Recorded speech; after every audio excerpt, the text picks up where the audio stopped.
ऐके सबनमा सुने गे सोनमा घारा में ये कोन पल रहब। ऐके सबनमा सुने गे सोनमा घारा में ये कोन पल रहब। भोले बाबा के हियौला भरवा मारी के गांजा सुतल रहब।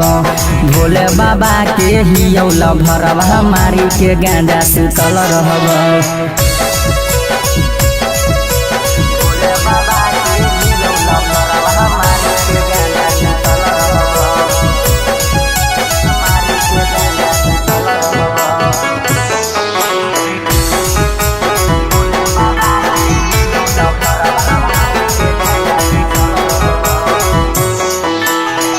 जहाँ जाने बुझे पगली कई बाबा के बूटी गे।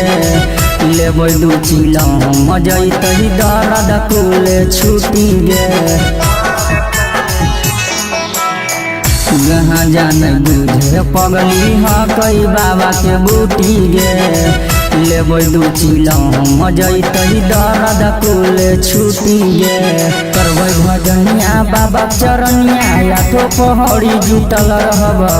करबो भजनिया बाबा चरनिया आठो पहाड़ी जुटल रहब।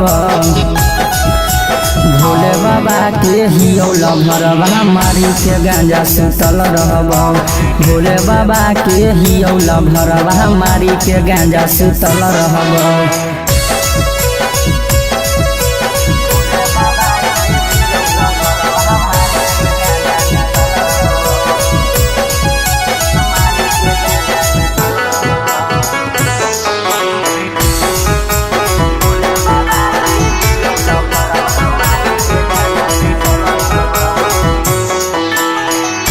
घर सावन सुने पगली करिहा नैडी सटर फगे।